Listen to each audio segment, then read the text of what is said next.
All right. I'm ready to go. You ready to go? Yep, absolutely. What a game last night.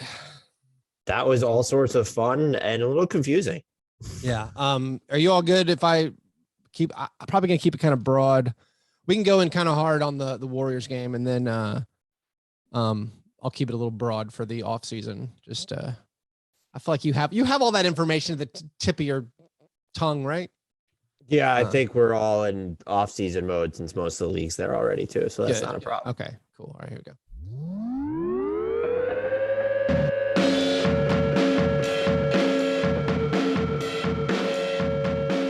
Here with Dan Favale from Bleacher Report. Dan, how's it going?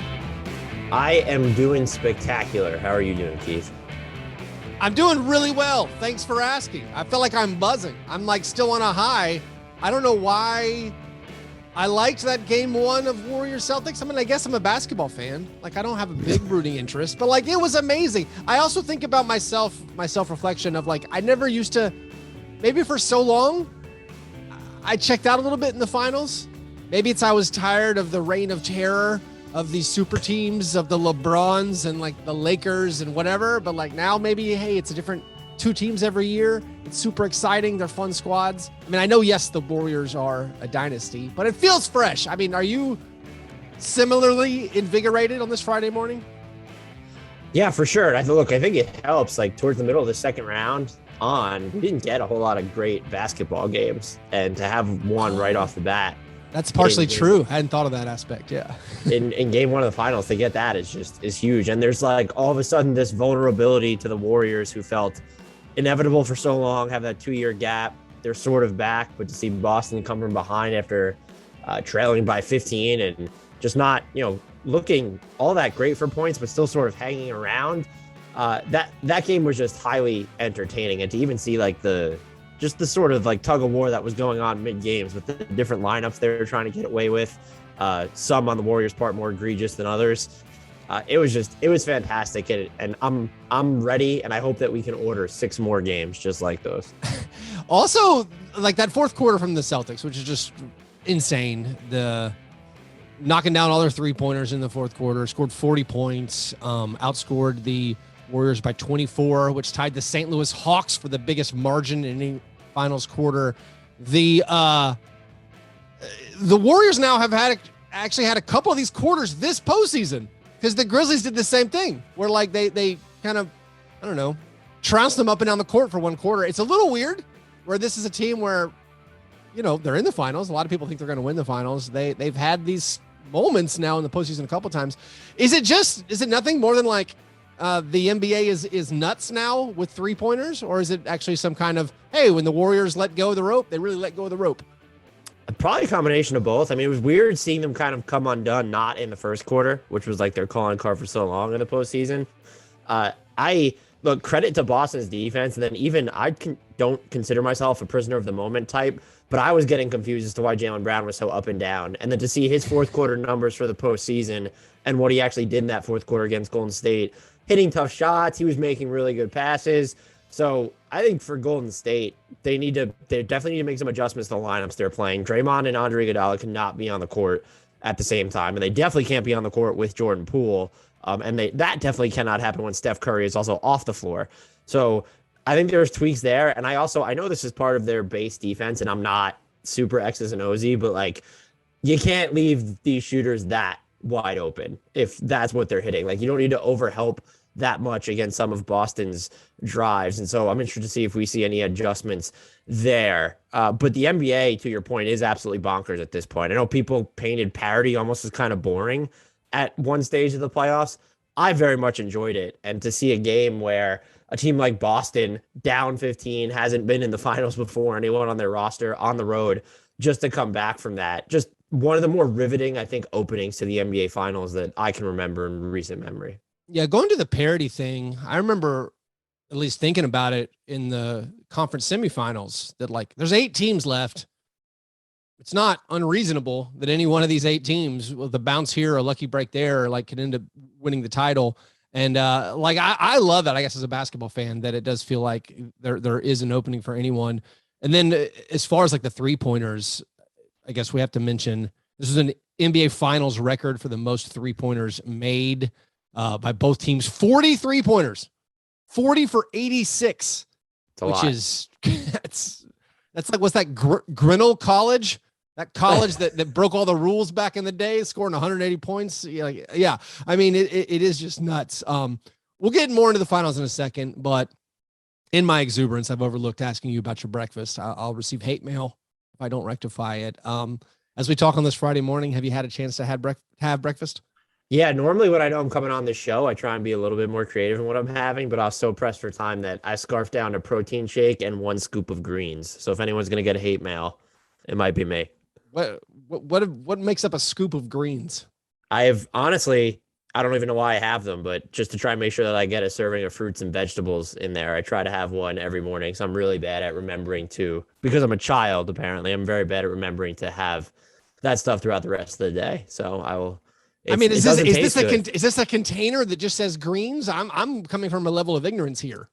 You've never seen or tried like powdered greens? No. I mean, I wouldn't recommend it necessarily. They don't taste good, but it's just like they have like all this. Is it Soylent Greens? Is it what? Do you think it's Soylent Green? Are we aware? It's the Charlton Heston film. I don't want to spoil it for you if you've never heard of it. Never heard of it. It's people, Dan. It's people. It is not people. Okay, good. I'm fairly certain. Well, I mean, they wouldn't tell you if it was. That's the whole point. Well, I think it says vegan friendly on it, so I would hope that. Well, I mean, if you're going to feed someone a human, I might try to trick them and say it's vegan. I don't know. I don't mean to mess with you you're taking care of your body eating these greens. I am unfamiliar. I think I would argue that I'm not, because you should be eating actual fruits and vegetables and having a real breakfast. Yeah, that's probably. Were you true. able to have a real breakfast before? No, I haven't. Black coffee. Thanks for asking. But yeah, just the black coffee. This game, Al Horford, out of his mind, fourth quarter, bouncing back from a subpar games 6 and 7 that he had against the Miami Heat. He was 3 for 17 combined from the field in the game 6 and 7. And then he drops 6 3-pointers in this one. Also, Derek White paying huge dividends for that midseason trade. Those are kind of the heroes. And then like you said, Jaylen Brown, I need to find this stat, like his fourth quarter numbers for the entire playoffs. It's something that I couldn't comprehend. I think he's shooting like 60, 40, 80 or something. Yeah. For the entire postseason, 19 fourth quarters he's played in, he's shooting 63% from the field. He's made 2/3 of his 3-pointers.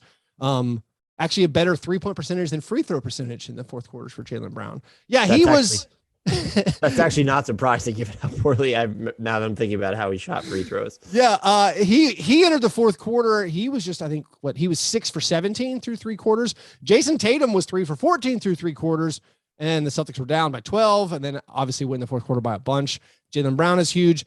Jason Tatum finishes this game 3 for 17, but it was the playmaking, a career high in assists. What did you see from Jason Tatum as far as like the passes that weren't just kicking it to a 3-point shooter, the ones where he was actually drawing a defense and seemed to demonstrate some really good vision? Yeah, there was this play, I think it was actually earlier in the game, where every single Warrior had basically collapsed onto him. And I was like, Jason Tatum did not have that type of gravity like 2 or 3 years ago.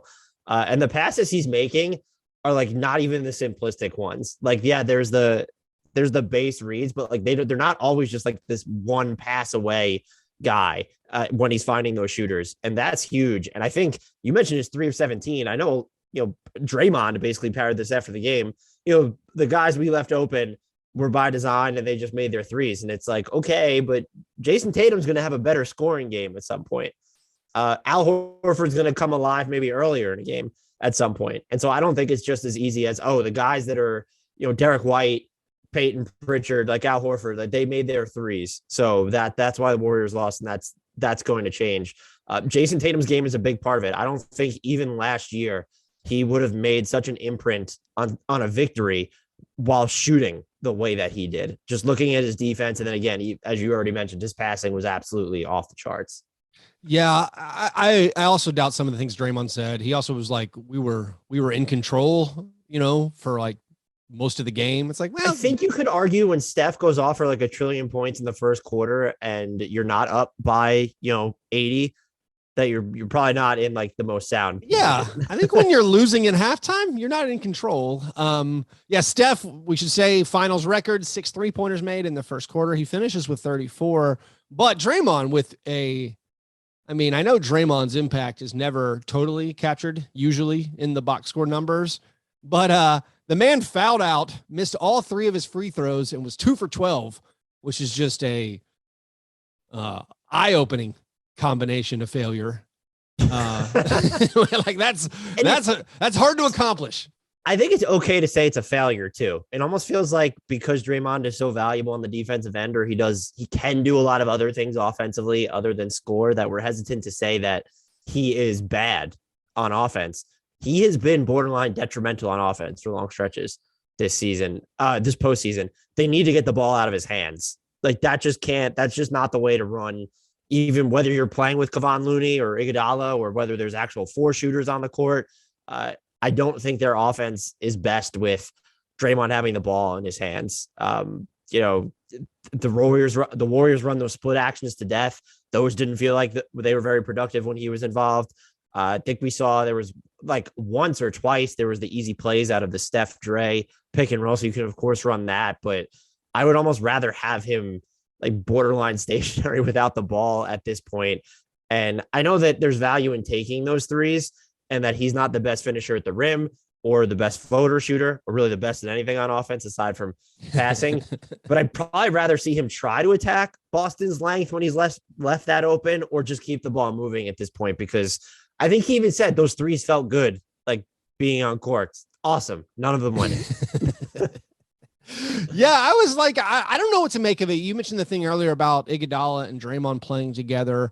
I mean, I was ignorant enough to feel like in the Memphis series, like when they rolled out Looney and Draymond Green at the same time, initially I was like, well, that's not going to work. Like that's 2 guys you don't have to guard. But then of course they crushed the Grizzlies on the offensive glass in game 6 of that series. And then that was very successful for them all against the Mavericks. And so now I'm thinking, like we're on the one hand, I was a little bit surprised that Iguodala, like he was available and actually played. I thought maybe we would see Gary Payton too, who reportedly was injury free and available to play.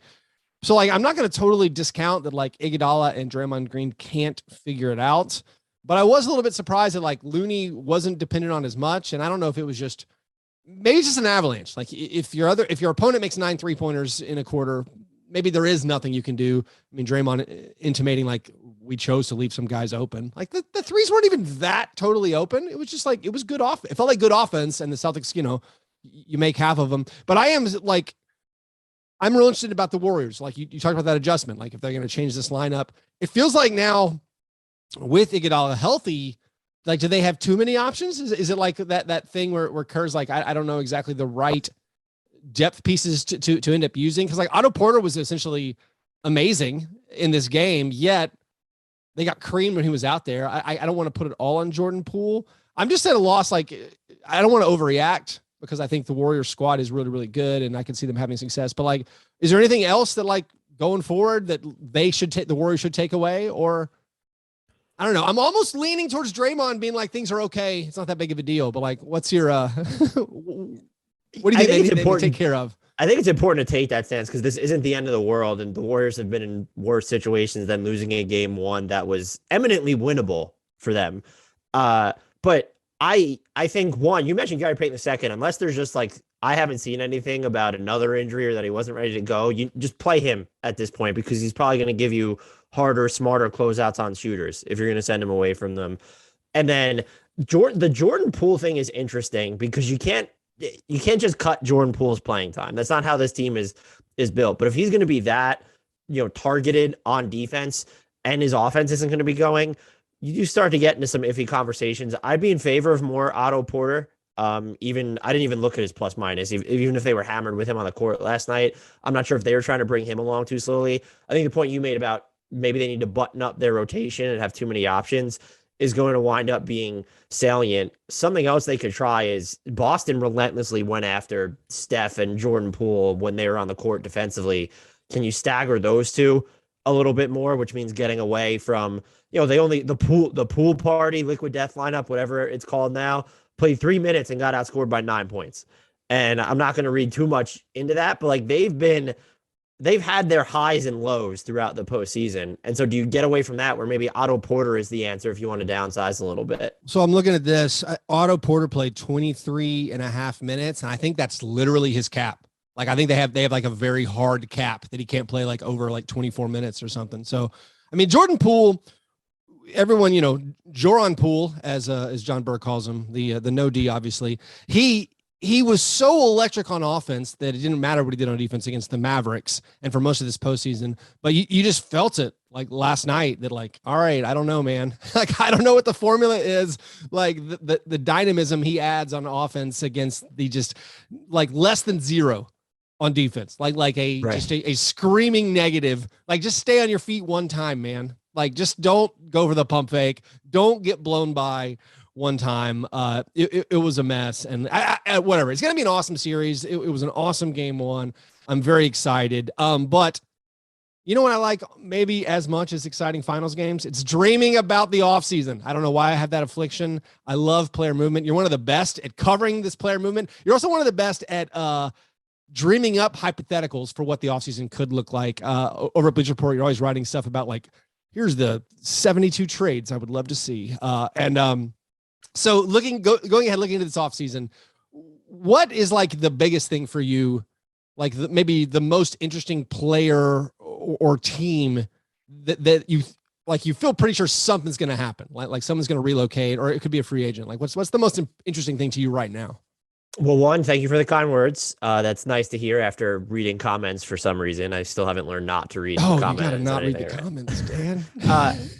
I think the team can be included in this, but DeAndre Ayton's restricted free agency feels like it's going to be just wild. My gut has told me that they're going to either match whatever offer he gets or just sign him outright, and then he's going to get traded later when it's just a little bit easier to figure that out. But there's just been so much noise drummed up, I would say predominantly by his camp. It just wouldn't, and it does seem like Phoenix is opposed to paying any big. The stuff that's come out about, oh, well, they saw how well Biyombo and JaVale McGee play with Chris Paul, which I get, but like DeAndre Ayton's also not someone you approximate via JaVale McGee and Biyombo. Still, it just feels like there's something there. And the fact that some of the teams with cap space could actually use or want Ayton, where we talk about these other guys, Bradley Beal, where it doesn't make sense. Any of the teams that have cap space to go after Bradley Beal, so it diminishes like the compelling nature of what could happen. Is someone going to come in with an offer sheet early that he signs? Is he going to be reluctant to do that because he actually wants to leave Phoenix? And what does the sign and trade look like? Because Phoenix has like, they're so good, but they have a whole bunch of needs. And one of them is just like, no, you don't plan for the Chris Paul post Chris Paul era while he's still there. But Ayton is part of that appeal where it's when Chris Paul ages out, we have Ayton, Bridges, and Devin Booker, and we build out from there. What are you getting that's worthwhile enough in a sign and trade to punt on that? Especially because historically we know sign and trades don't net you just a ton in return because that player is normally already gone. I think what the Spurs got for DeMar DeRozan was just shockingly adequate, more than adequate for me. But meanwhile, look at what happened with New Orleans and Lonzo Ball. They got basically nothing. That was like, so I'm now all of a sudden find myself leaning towards DeAndre Ayton will not be a member of the Suns, which takes a lot for I think anyone to get to when it's restricted free agency and teams have all the power. So I don't know whether it's going to be the Spurs, the Blazers, the Pistons. Is it a team that's going to come out of left field?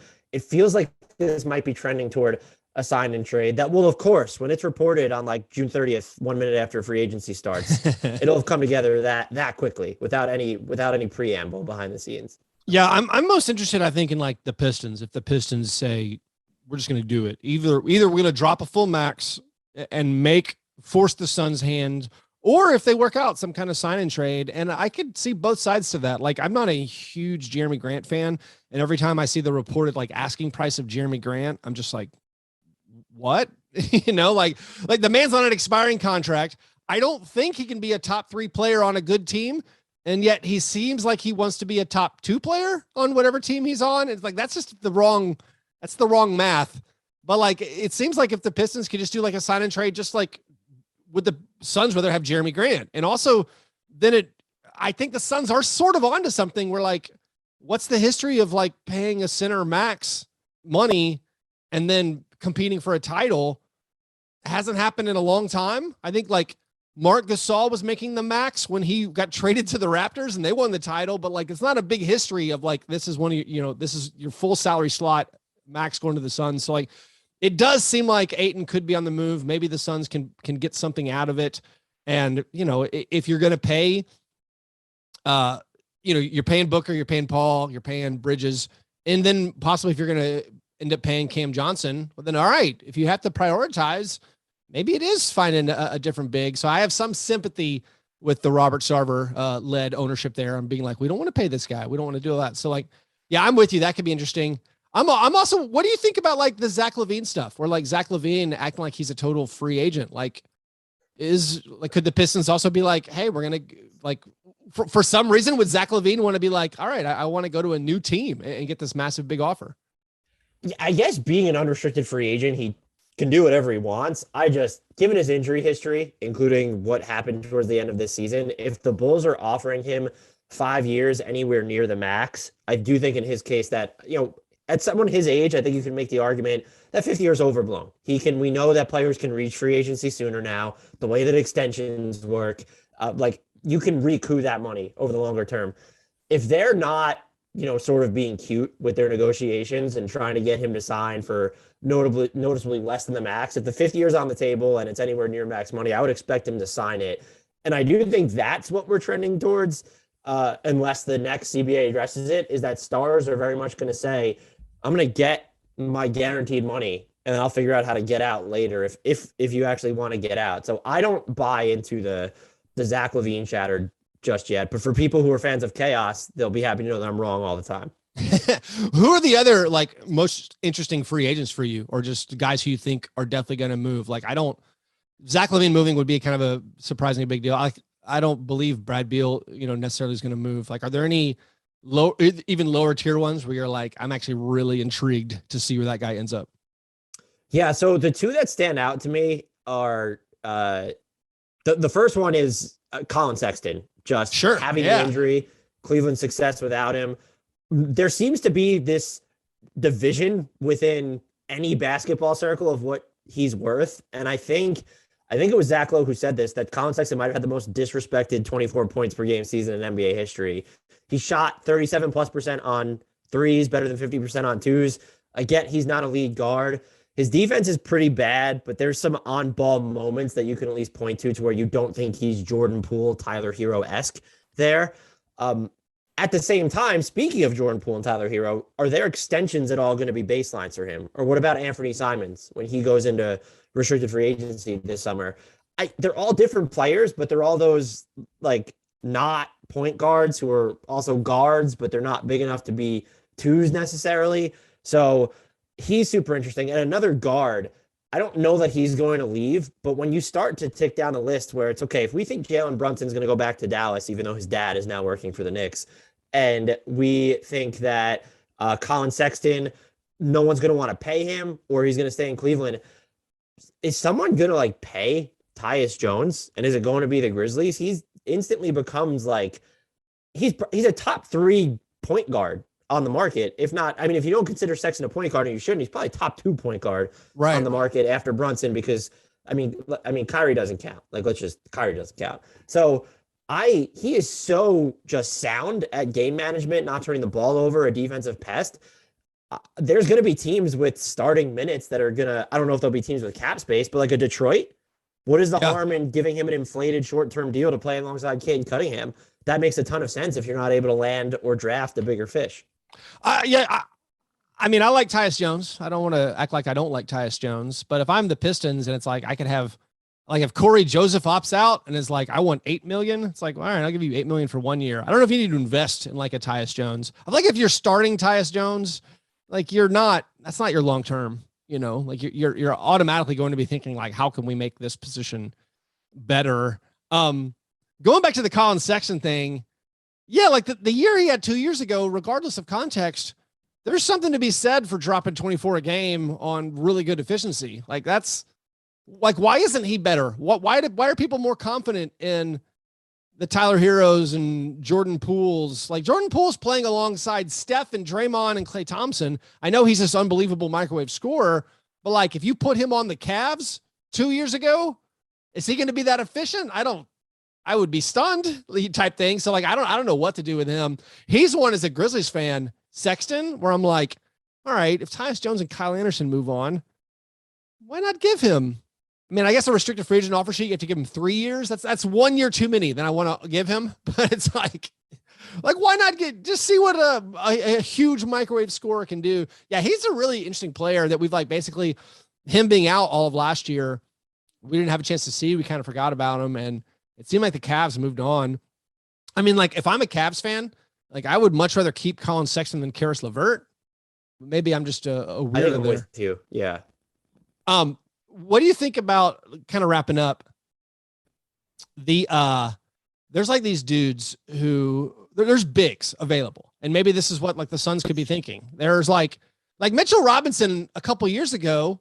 I feel like the Knicks fans were like, his value is huge. Like he's going to earn a huge contract, and now he's just an unrestricted free agent with like no clear suitor. Then you have just like random guys. Kevon Looney might be earning himself a huge payday with this postseason run. The Jerome James Memorial, Jim McIlvaine, and Austin Crozier playoff run contract. I don't want to call it a heist, but he might pull off something similar. There's also like just random guys who like I'm a little too obsessed with like a Thomas Bryant or a Jalen Smith, where I'm like, give that guy 20 minutes. See what happens on an okay team. Like, are there any of those that like interest you at all? Or are you just like, no, I'd rather use a second round pick on a big if I ran a franchise. Robinson's certainly interesting because if you put him on a team with spacing, I feel like that would give him, it's not going to be more dynamic on offense. He just doesn't have the ball skills, but if you utilize the screener more on that team or have a commitment to getting out in transition, I think that coupled with his defensive potential, which is still very much potential because he remains so undisciplined there. I could see a team talking themselves into that. The bigs that I will forever. I mean, Chris Boucher is like my heartbeat. So I'm just interested to see if anyone's willing to pay. He's really good too, but I think Toronto keeps him. Old. He's like 29. It's like, I guess that's older than Steven Adams. That's my. You know, Nick Claxton in Brooklyn. Nick Claxton's a great one. Yeah. Restricted free agent. Yeah. Yeah. And then Isaiah Hartenstein I couldn't believe that he was in a position to where he needed to fight for their last roster spot last year. Then he comes off the bench, has the floater thing going, was a really good passer. He was statistically like the best high volume rim protector in the NBA this past season. I do think some of these bigs have sort of where maybe for his example would be, he would be on a minimum or maybe the mini MLE if he has a good year. Like, does he get the full MLE from a team now? But you're right. There are a lot of bigs available, which I guess could repress the market for them. But I do think there's some especially on the not super young, but on the less proven side, when you look at Robinson and Claxton, and even Hartenstein's only 24, I think, like those are something that any sort of team can talk themselves into. Like if you're, I don't want to keep throwing the Pistons out there, but like you just want someone, Hartenstein's not like this huge dunker, but he'll finish lobs. And you just want a stopgap because you fell out of the top 3 and aren't going to draft one of those primary bigs to play with Cade. Like he's young enough, but he's also impactful enough. Like any single team can talk themselves into, if the price is right, to basically any one of those guys. Mo Bamba too. Now that the Magic have the number 1 pick, is he just a goner? And he's coming off what was easily the best season of his career. Yeah, it's a deep field. I think that Hartenstein is a great one as far as just isn't not gonna be your starter, but like he's not gonna hurt you. 20 minutes, he's just solid. He's just a really, really solid, good player. Yeah, you named a lot of good names. That's a deeper. It feels like it's kind of always a deep market. So once again, I'm siding with Robert Sarver. Maybe he doesn't need to pay DeAndre Ayton. Did you ever really think that you would say those words? You know what? I'm probably going to edit it out, but that's how I feel right this second. Who's one player? Last thing. One player who's definitely going to get traded. I have one. I want to know if you have one. Who's definitely going to get traded? Definitely going to get traded. I feel like it's probably going to be Gordon Hayward. That was mine. Oh, I'm sorry. That's fine. They're getting, we didn't even mention Miles Bridges among the free agents. He feels like the unique guy who's going to have no suitors, but just get a ton of money from his team. I'm not saying he's bad. I just don't look at the Pistons or Spurs and say, you know what? You should go give Miles Bridges that near max offer sheet? I would say that my Memphis Grizzlies would be telling Miles Bridges' agent, we will sign the offer sheet. We will make it happen, And so I assume that pressure, there's got to be other teams out there as well. I mean, the Spurs are, I think, one of the most interesting teams because they have like so many paths they can choose. I don't know if like they would consolidate. They already have, I know Keldon Johnson, restricted free agent Lonnie Walker, but Miles Bridges is better. So I don't know, but I think Miles is going to get paid. And I think somewhere that external pressure is going to come, if it's not from the Grizzlies, from some other team, to being like, yes, we will sign this guy to a huge deal. And even if that's not there, I still think Charlotte pays him, and they really like screwed themselves by not giving him an extension because he had what ended up being a pretty good year, even though he didn't finish on the highest of notes. But again, you're paying him. Terry Rozier's extension kicks in. LaMelo's all of a sudden going to be extension eligible next summer. The Gordon Hayward contract has not panned out. Is he someone they just move? And I wrote about this trade a few days ago because this other team needs a wing. If you're just looking to sort of get out the money and deepen your frontline rotation, I know this probably sounds cruel given like he stayed there and now they're finally good again, but like a Kevin Love for Gordon Hayward swap makes sense for both sides. I will throw in this name so as not to steal yours.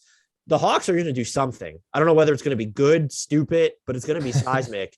And I think that it'll be John Collins. And I will maintain that I believe he is just firmly underrated. I proposed the idea. It wouldn't work. There'd have to be other money involved, which I think is the problem with trading OG Anunoby in the first place. But a John Collins for OG Anunoby swap, like in theory, that framework, I think makes sense for both teams. If Toronto is as obsessed with getting a big as they seem to be, which if I were them, I would not. But I like John Collins there, and his offense scales everywhere. I think the way he played with Clint Capella this year, where he couldn't be the primary screamer, but was screener, not screamer, maybe he is the primary screamer, where he was still making an impact with his, a little bit of a floor game, his outside shooting. I think a lot of teams should be interested in that. And I don't think his price point for what he brings offensively, and given how much he's at least improved defensively, to not where he's good, but I think he's a lot better than he was 2 years ago.